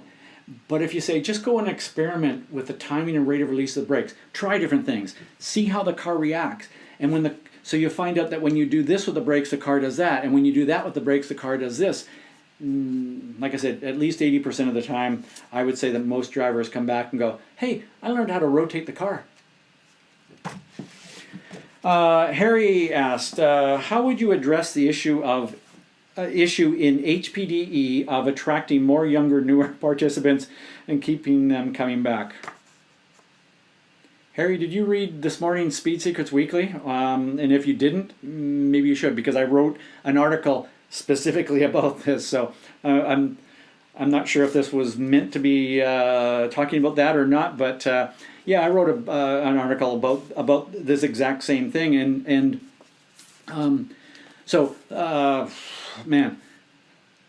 to really quickly recap that, I would say that the very first thing is that there are an awful lot of young people who want to drive and love cars just as much as when we were young. The other group, they don't care about cars and driving, but that's the same number of people that always couldn't care. The difference is that right now we have young people that do want to do what we do. How do we attract them? I think we gotta communicate with them the exact same way the way they want to be communicated to. And I wrote in here about the Grid Life events. They do an awesome job of using social media, and people kind of go, young people, social media, and I think a lot of people my age will go, oh, Facebook. I don't know of anybody who's young who uses Facebook. So we need to be careful how we use that and what that means when it comes into social media. And I'm not an expert on that, obviously, but what I would say is the opportunity is there, but we just need to think of different ways of communicating with them. And I think one of the biggest things we need to do is we need to make them feel comfortable doing what they do. And somebody sent me an email today in response to my article, and in the email, this person said he belongs to one of the Mark clubs with the expensive cars, and they were in a driver's meeting, and people were like if somebody asked the question, oh, what kind of car are you driving? And a young person said, a Ford Focus or something like that, a Ford Focus or a Fiesta or something like that. And somebody yelled out, oh, well, that's too bad. Well, that's not how we attract and keep young people coming to the track. We need to say, fantastic, glad you're here. We love cars. It doesn't matter whether it's a Fiesta or a Ferrari or a Porsche or whatever it is. We need to accept people for whatever kind of car they have. I don't know about you, but I couldn't afford a Porsche, a BMW, an Audi, or something like that when I was in my 20s. So we need to be very accepting. And yeah, I could go on about this and get on my soapbox. But and the last thing I'd say, Harry, is the biggest thing is, and I challenge people in my article in Speed Secrets Weekly about this, is I said, go out and deliberately reach out and bring somebody in. And, I use the example of, if you're in your driveway and you're washing your Porsche or you're cleaning the wheels on your Audi or whatever it is, you're waxing your Mustang, whatever it is, right? Okay. And some kids walk by and, they walk by on their phones doing this, right? Okay. And I shouldn't be stereotypical, but, they're doing this. And then one of them goes like this. That's the one you want to say, hey, want to sit in my car? We need to do that. We need to go out of our way to give them the opportunity. I think most of us have had some point in our life where somebody did that to us or for us, and we need to do the exact same thing. So thanks for asking that question. I think it's hugely valuable. Roland asked how to approach a wet race on a track you usually race in the dry. Big topic. I did an entire webinar on that.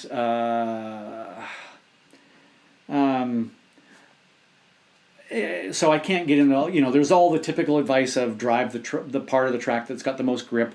Often that's offline. There's drive the car more straight because, as I said earlier, the longitudinal grip level probably isn't suffering as much as the lateral. So turn the car, drive it straight, accelerate, turn the car, accelerate in a straight line. So things like that. There's some technique things. The single biggest thing, though, I'd say is it comes down to your mindset. And a lot of times I'm at the track and it starts to rain and somebody goes, I'm not going on the track. I hate driving in the rain. You're never going to get good with that attitude. You need to, even if it means faking it until you make it, pretend that you like driving in the rain. And just go out there and start to drive in the rain. And eventually you go, I actually like driving in the rain. It's huge fun, which is my case. I'm addicted to it. Joe asked here, I've read the book Making Sense of Squiggly Lines, which I love that book, to learn about interpreting data. I'm interested in learning more about this topic. What books would you recommend? I'd recommend Making Sense of Squiggly Lines. So it's fantastic. And I'm looking past you to my bookshelf back there, and there are some great books. I can't remember so Jorge Seeger's, sorry if I messed up his name, Seeger has a fantastic book. Earlier on I saw Matt Romanowski was on here. I can't remember. I don't know if Peter Krause is on. If any of you guys are on there, please stick in the chat area the names of the books that you guys recommend. I can't think of them off the top of my head while I'm trying to do this at the same time. But Jorge's book, I think is it Bob Knox that has a book that's a good one on data as well. I can't remember. Buddy Fay's Data Power. If you can find a copy of it, it's out of print. It has been for many years. Unfortunately, I lent mine to somebody years ago and never got it back, and I can't remember, and I don't know who has it, but man, one of these days I'm going to hunt you down and I'm going to find my book again, because I still think that's one of the best books ever. The problem is if you go online to try to find it, you probably, I've seen them like on Amazon used for like hundreds and hundreds of dollars. So, but it fantastic book.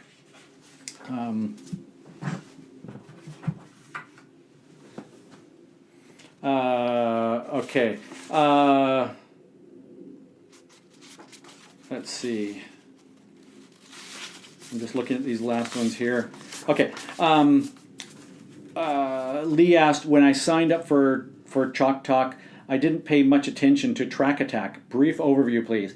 So, Track Attack is a application, a tool that allows you to do a number of things. So basically, it's an analysis software like AIM or Motec or RaceLogic or any of these other ones have. But the problem that a lot of drivers have is, I could be at the track, you and I could be, Lee and you and I could be at the track, and you could say, hey, can I look at your data and compare it to mine? And I go, yeah, here goes. It's Motec data. And you're going, yeah, but I have AIM data, so we can't compare them. Well, with Track Attack, we both can import our data into it, and we can compare them. It will import both those the data from both of them, and you can compare them, and really valuable that way. That's one of my favorite parts of Track Attack. The other parts are you can store your data in the cloud with them, and if you get even slightly serious about using data, you're going to find eventually you're going to go, where do I store all this stuff? If you're anything like me, you'll end up with hard drives stuffed in your closet, and somebody will say, hey, do you have any data for whatever, Button Willow? And you'll go, yeah, it's on a hard drive somewhere in my closet and I can't find it. Well, now I have it all in one place on Track Attack. You can sync video and data, which is a really hugely valuable tool, so that you can look at the data and the video at the same time. Really, really valuable tool. They have a free version, and I think you probably signed up for the free version as you signed up for the Chalktalk. And then you can upgrade to the premium version, which is still incredibly inexpensive, but it allows you to get more storage and more tools and stuff like that. So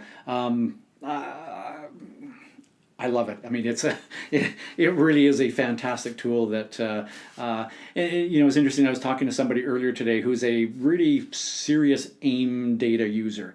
And he was saying, man, the Track Attack is such a valuable tool as well. So it's a valuable tool. One of the things that I like about it is, for me, and maybe it's a little bit different for some people, but for me especially, I can be one weekend working with data from a Motec system, and then the next weekend I'm working with an AIM system, and then I'm with a RaceLogic or whatever.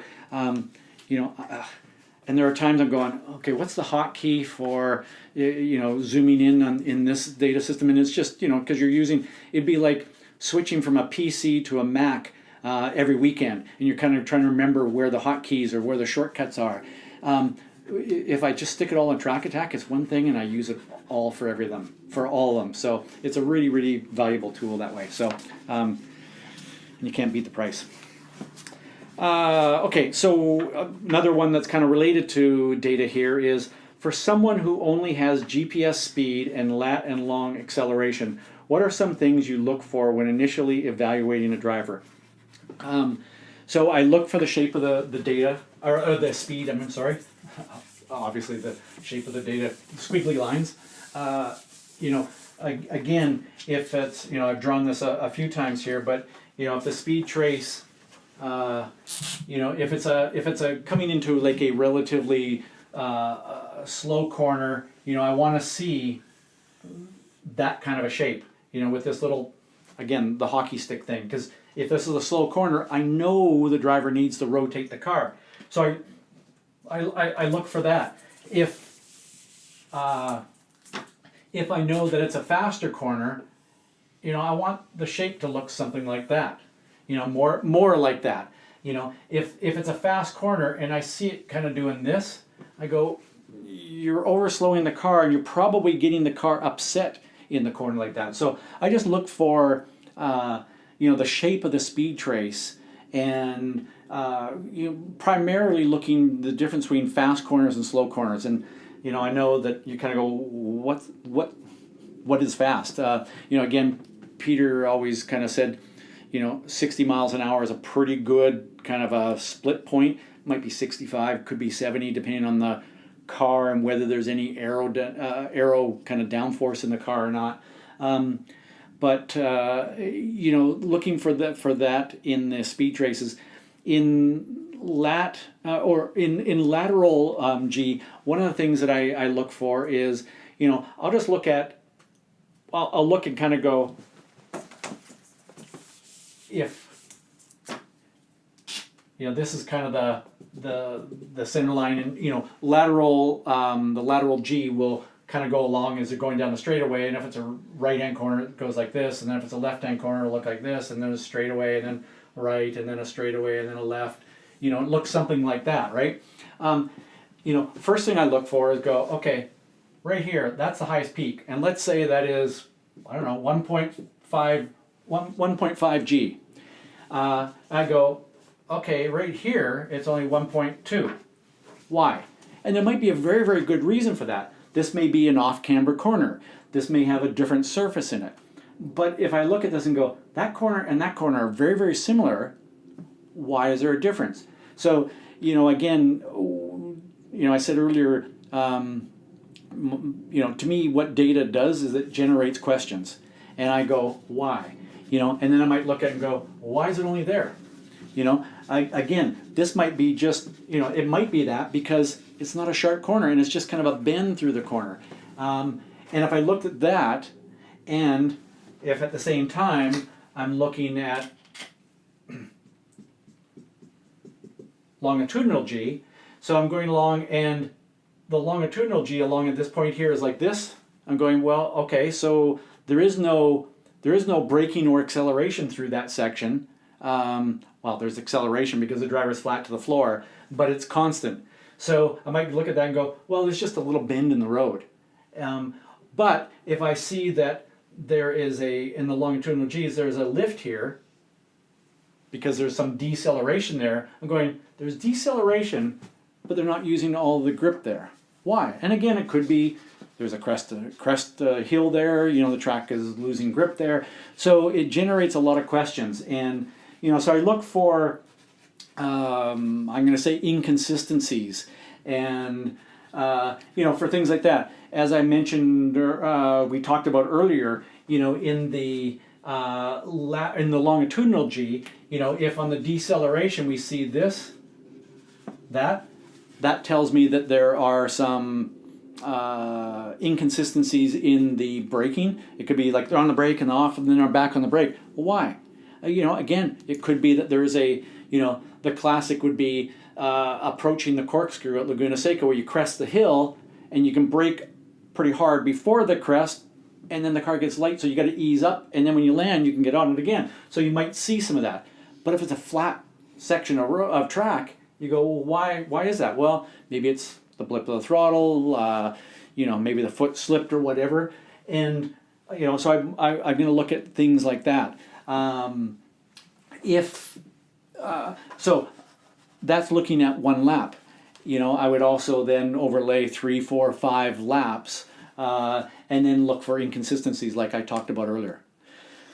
Oh man, we could go on all day long just about that, but that's where I would start, is looking for, first of all, trends in the shape of the speed trace, looking at lateral and longitudinal sort of inconsistencies, and I look at it as they help me generate the right questions to ask.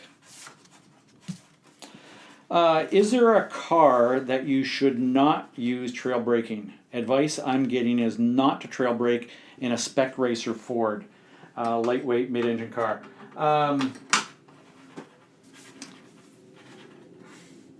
So the simple answer is no. There is not a car made that there isn't a time where you want to use some trail braking. I think if somebody comes along and says, "Oh, never trail brake in a spec racer Ford," I think they're missing the point, or they're maybe just, there's too much of a generalization there, because if somebody comes into this corner if somebody comes into this corner and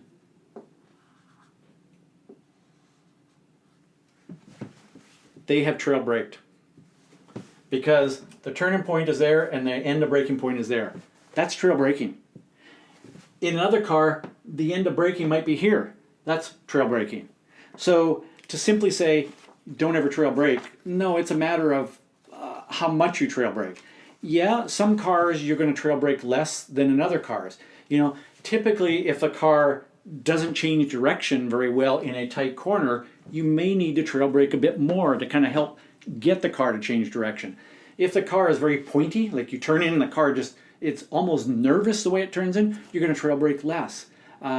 But there isn't a general like never trail brake in a Spec Racer Ford or always trail brake in a MX-5 Cup car, whatever. There is, I do not believe, and I strongly do not believe, that you cannot make that generalization. Every car you're going to trail brake at some point, and again, it could be that much, tiny little bit. But that's actually a really, really good question. I often hear people getting advice, and it's too generalized. And you know, hey, I did that. I mean, you know, I think in my first book I wrote Never Coast. And unfortunately, I've heard a lot of people say, oh, well, you never, ever, ever, ever, ever, ever coast. No, there are exceptions to every rule. You know, you want to coast as little as possible. But there is a time and a place where you need to kind of hesitate, or sometimes you need to let the car finish rotating. And to do that, you need to coast a tiny little bit. So don't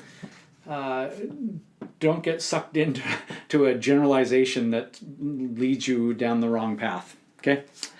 Brennan asks, when a vehicle gets sideways in the dirt, is it less likely to roll over on its side if it's really high drift angle than not? Because the angle of the vehicle creates like a teeter-totter of weight distribution to the opposite front wheel. Well, first of all, I am definitely not an expert on driving in the dirt. I have done a little bit of it, and on purpose.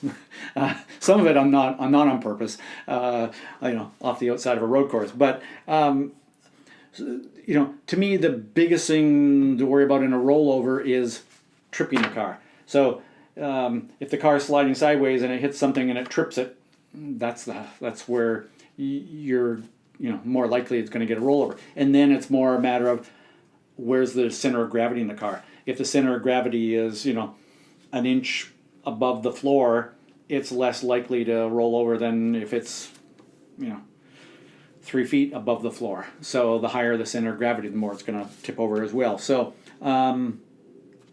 hopefully that's answered your question. I'm not quite sure. I think you're also talking about the drift angle, the angle. So obviously the more sideways the car is, the more likely it is to tip. But I'm not sure if I'm really answering your question, Brandon. But I think that's the best I can do, I think, because like I said, I'm not an expert at driving the dirt. And then last question. Hey, last question. Is there a book out there that teaches passing and defending during racing? Simple answer is no, there is not. I have written chapters in my books, about racecraft, because that's all this is. I did a webinar on racecraft. In fact, I believe you can access it. Yes, you can access it on my website at speedsecrets.com. Go to the webinars page and you can access that webinar. So I did a full, that was like about 3 hours or something like that. But I don't know of one single book that all about racecraft, passing and being passed. I'm not sure there is a full book about it. Because in the end, and I'll leave you with this thought, is in the end, racecraft has more to do with your mindset than it does technique. Yes, I could write a book this thick about, well, if the car is here and somebody else is passing you here, and you're trying to set up this pass here, position your car here, and you could go through like a gazillion different scenarios. But in the end, it's your mindset. It's your attitude towards how you're going to pass, the commitment you're going to make, I belong here, I don't belong here. It's that mindset that has more of an impact on your ability to be passed. And that's a kind of a summary of stuff that I've written in the webinar. But in the webinar I did, I went through all sorts of different scenarios and played around with different things, and how to set up a pass, how to draft, how to position yourself, where to position, where not to be, all that kind of stuff. So that webinar is available to download on my website, so you can go on there and purchase that. And with that, we've used up all the questions. 2 hours and 4 minutes, 2 hours and 5 minutes. So new track record, fantastic. Hey everybody, thank you so much for being on this Chalk Talk. I had fun. You challenged me, you made me think. I hope I was able to get to the core of some of these things relatively quickly. Some of them I know I took a little bit more time, but I hope I was able to help you get through and answer most of the questions that you wanted answered. I plan to do more of these as we go forward and through the year. So, stay in touch. If there's something you desperately need to know, feel free to zap me an email. Sometimes it can take me a little while to get back to you because I'm traveling so much to go coaching somewhere. But for sure, stay in touch, and through Track Attack, we're going to be doing more of these things, this kind of thing. And follow trackattack.io, follow my website, speedsecrets.com. Make sure that you kind of stay in touch with us, and we'll be here to help you be an even better driver. And more importantly, have fun, because that's what it's all about. So thanks everybody, and keep having fun.